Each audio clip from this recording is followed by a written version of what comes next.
it's moving freely. Yes. See, the problem is that if you move the crankshaft that direction at all, it will bind up and it will not feel free, okay? Because the crankshaft isn't supported on both ends. All you gotta do is push it that way and you'll find it spins free, okay? So then move on to, Wait, we gotta tighten this one together and then tighten the screws. you haven't torqued them? No, not yet. Okay, I just tightened them or tightened them with my fingers. okay, let me see. Torque to 100 inch-pounds, okay? So, there's the inch-pound torque wrench. Jared, right there. Okay? In that case. Okay. So, my name is Mr. Harrington. This is small engines class. And in this class, they learn how a four-stroke engine operates. They disassemble the engine.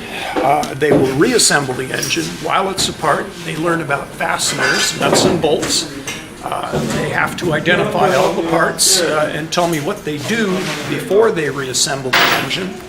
And then the objective is to put it back together correctly, and I tell them that if it's all done correctly, it will start on the first pull of the rope. So that's the objective, okay? They're also going to learn about types of engines, meaning automotive engines, and about size and performance measurements, as in what is horsepower. And so that's the scope of the class, okay? Thank you.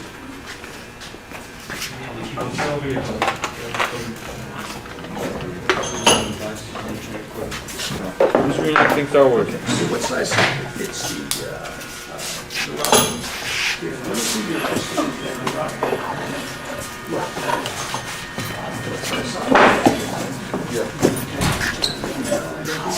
It's an automobile, so it's metric.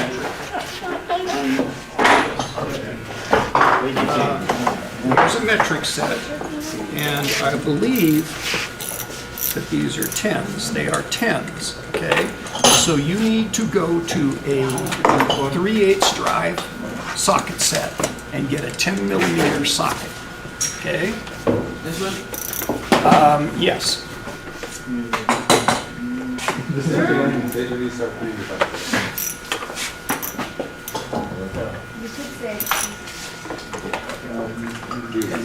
Okay, that should be a 10. Reed, is it 10? Yes. Okay, bring it here. You need to put the connecting rod in a position where you can get at the connecting rod bolt. So you put the socket on the torque wrench.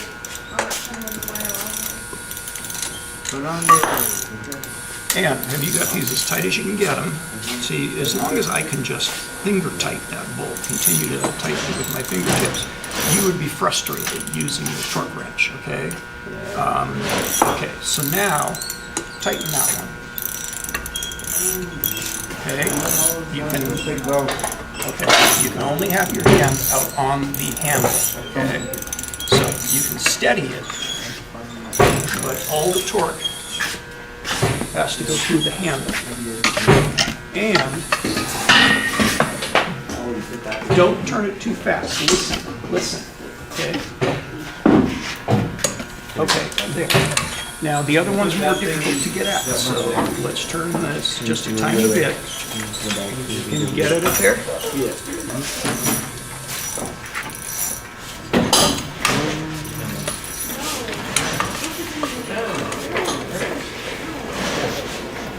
Here, do we need to turn this? Okay, you got it. Okay.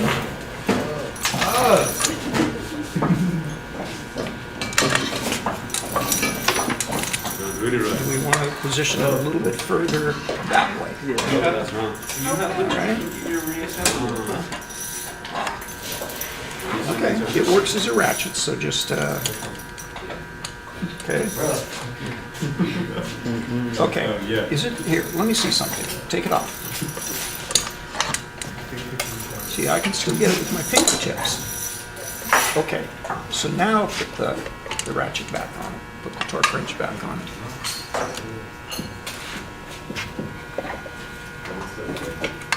Okay, you can just, it's a ratchet, so just go back up. Now, okay, slowly and listen. Okay, there you go. And now it's torqued. And now what are you gonna do? Because it turns free.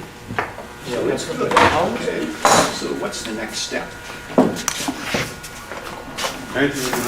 Harrington, I found Hang it. on just a second. On the Okay. ball.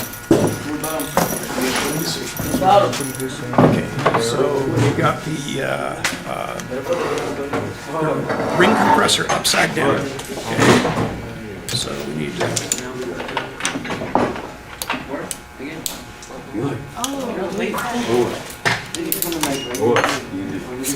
flip it over. Okay, I was already going. Okay, now tighten it. Yeah, that's right. Okay, tight as you can get it. Okay, okay, that'll do. Because right now, we need to, we're putting the notch on the piston down towards where the push rods will go, okay? So the piston, okay, tap it level.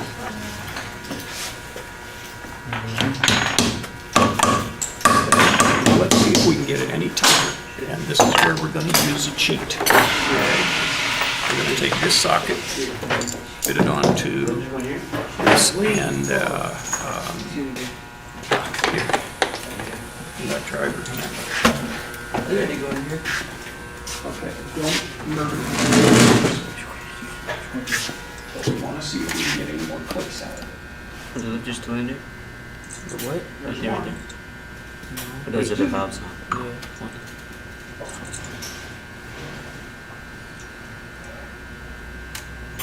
Okay, we're not gonna get any more than that. Tap it level.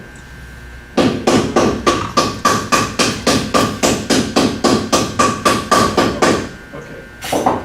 Vern, I think this is the wrong side. here's where we've got to see, he has to grab the hammer halfway, right where I'm holding it, okay? And remember, no. You are using the handle and you are not driving the piston. Let's turn it this way. You are not driving the piston through the bench. You need a good, hard, say 3-inch stroke to knock that. No, don't come from up there, because see these chips that are missing from the handle of the hammer? So you're gonna start it Yeah, and hit it hard and hit it. No, hang on a second. If we're lucky, you'll get it to go, but it's got to be harder than that. Okay? You got it. There you go. Okay, now you can put the rod cap on, put the rod bolts in, and torque it. Okay? Cool. That worked. Okay. Who had a question? Me. What's going on? You are missing the expander. Oh, there it is. Okay. Here's the deal. If the expander, this is what happens.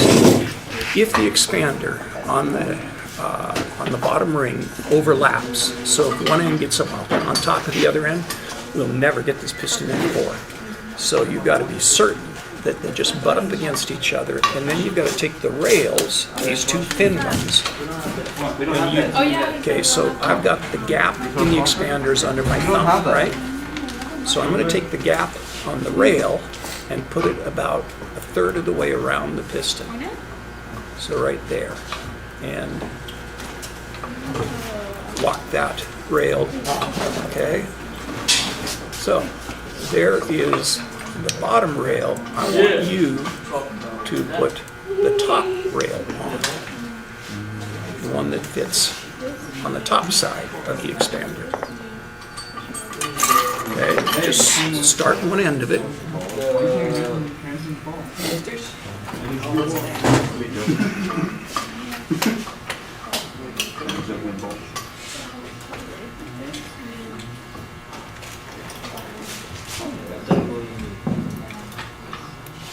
Okay, and then make sure the whole assembly just spins free on the piston, does it? Okay.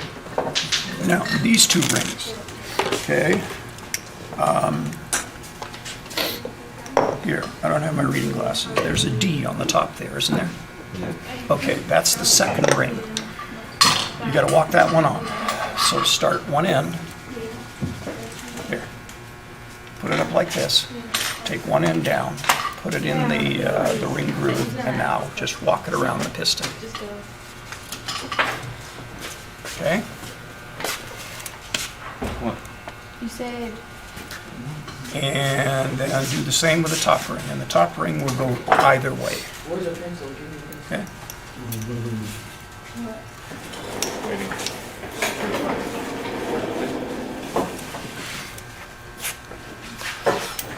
Okay, so now, you have got, is this all slicked up? Is there oil in the bore? And we need oil on the piston. Oh. Yeah, and take the connecting rod cap off.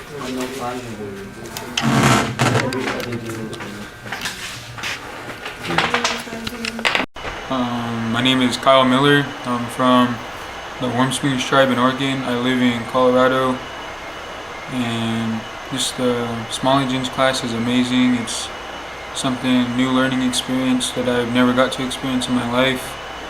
Last school I went to, they only had welding, and